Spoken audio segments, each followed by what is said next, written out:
we are going to highlight our next equation that we're going to learn about is a logarithmic equation. And a logarithmic equation is when the x, or the variable, is inside of a logarithm. So this one right here, there's an x, it's inside of a logarithm. That would make it a logarithmic equation.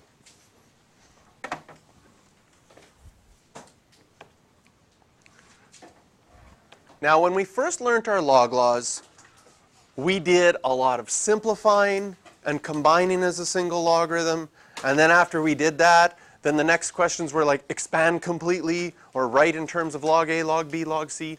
And I said, right now we're just practicing our log laws. Sometimes you practice combining, sometimes you practice expanding. And at the beginning, we were just doing that for what appeared to be no other reason but to practice weird laws. We saw when we solved exponential equations that, hey, expanding made sense because you took the log of both sides, and by expanding, you were able to solve for x. Solving in log equations, we're going to find that the simplifying strategies, combining as a single logarithm, is going to come out as the #1 strategy to help us solve log equations. In fact, we can write out our steps right here. So solving log equations. #1, you will want to write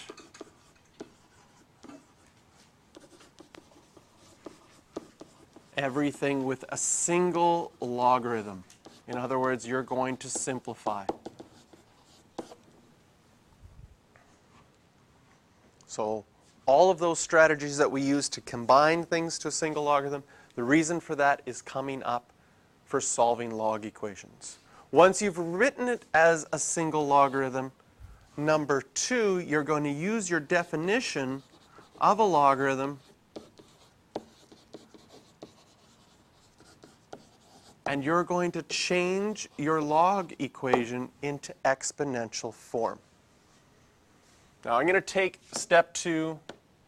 I'm going to highlight it in green. I'm going to add smiley faces, because this is the step. Some fancy rainbows and a little burning flame with some smoke. Anyways, we're adding a bunch of stuff here because this is the step you are going to forget. Step 2 is the one that, when you're solving these equations, you're going to forget. So I made it really fancy looking here. And I'm going to, so when I refer back to it, and you've forgotten about it, I'm like, remember that fancy step, the one that I said you're going to forget? You just forgot it. Okay? So we've highlighted that fancy. Okay. Step 2, change to exponential form. Step 3, you're going to just use some normal solving for x. And step 4, oops, not change, sorry. Step 4, and we're going to explain and see what each of these steps mean. Especially this last one, we got a crazy word in there. Check for extraneous roots. So solving log equations, step 1, you want to simplify. You want to write as a single logarithm. Step 2, we're going to change it to exponential form using our definition. Step 3, once you change it to exponential form, it's going to be an equation that you've solved in the past. No problem there. You'll be able to solve for x. And finally, we're going to check for extraneous roots. So let's solve this first one so we can see what these steps mean. Solve log 3 9x plus log 3x equals 4. Can you combine that as a single logarithm? Can you put those two logs together? Do we have a log law that does that? Yes. What's the log law for adding two logs with the same base? Multiply. Are you okay if I write it as 9x squared? 9x times x? And it would still be equal to 4. So we have just done step 1. And once you have that single logarithm, you use your definition and say, I can write this in exponential form. Log 3 of 9x squared equals 4 means the same thing as I have a base of 3, an exponent of 4 is equal to 9x squared. That's what changing to exponential form means. And the reason you will have difficulty with it is because you really change what your equation looks like. This is drastically different looking than it was before. And because it changes how it looks so drastically, that's why it's so hard for you to remember it. So that's why we put all the colors there and the smoking fire and everything to help you remember, because it changes how the equation looks so much. And in solving equations, you've never really used a definition before. So it's a different kind of math, where in the past you're like, oh, I took the square root of both sides, or I took the log of both sides. You've done lots of that, but you've never really changed the form of an equation. And so that makes it weird. Step 3, now we just want to solve for x. So have I seen equations like this before? 81 equals 9x squared. Yes. Maybe not this exact equation, but you've solved for x squared before. You'd probably divide both sides by 9. And then square root both sides, and you're like, by now you're getting pretty good at remembering the plus or minus. And so we get two answers, x is equal to 3 and x is equal to negative 3. All of this is step 3, solving for x, and all of that is review. Finally, we need to check for extraneous roots. What is an extraneous root? An extraneous root is an answer that you get, but when you check that answer, because we've done nothing wrong in our math, but when you check that answer, it actually doesn't work. So extraneous roots are roots that appear to work, or answers that appear to work, but in the end, when you check them, they don't work. They're non-permissible values. So what is it that happens with logarithms that could be a non-permissible value? Well, in logarithms, and we'll add it as a note here, you can't take the log or the logarithm of a negative number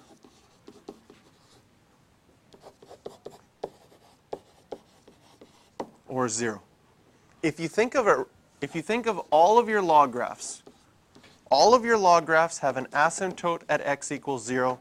They always go through, no matter what base, they go through 1, 0, and they have this shape. That's your parent graph for any log. If you look at that graph, what happens if you plug in 0? Well, you hit your asymptote. That's a non-permissible value. What happens if you plug in a negative number? Well, the domain of this graph is x is bigger than 0. And since the domain of the graph is bigger than 0, you can't plug in a negative number. So we've got two answers here, x equals 3 and x equals negative 3. We need to check both of them by plugging them back into the original equation and see what happens. When I plug 3 into 9x, it becomes 27. That's a positive number. That's okay. When I plug 3 into the second one, I get log 3 of 3. That's a positive value inside the log. That's okay. So by plugging in 3 into both of those places where we had logarithms, and in both of those places we get positive numbers, we can say 3 is good. But when I plug in negative 3, when I plug in negative 3 into the first one, I have 9 times negative 3. That will give me negative 27. And that will mean I'm taking log of a negative number. And it just has to happen once in your equation. 1 log of a negative number or 1 log of 0 means that this answer is extraneous.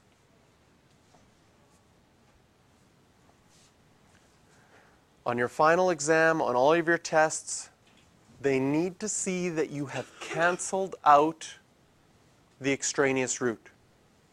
It's not enough to do it in your head and just decide not to write it. They need you to visibly show that you've canceled this out. So this one is a question where if you make one little mistake, okay? So you forgot the plus or minus. You would lose a half a mark for not having the plus or minus. You might lose another full mark for not canceling out the -3. You didn't get to do step 4 because you forgot the plus or minus. So all of a sudden, you've done everything right so far except for that plus or minus, and you get 2.5 out of 4. Okay? Let's say you remembered the plus or minus. And then in your head, you just said, oh, only the positive one works. X equals 3.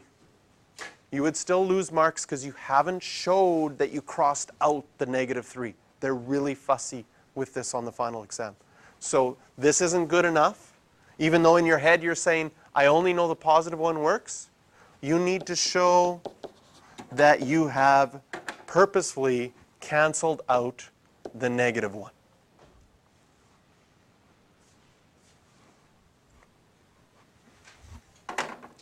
Okay, questions for practice on this one, and we're not going to do them right now, we're going to do them after, are 3, 4, and 9.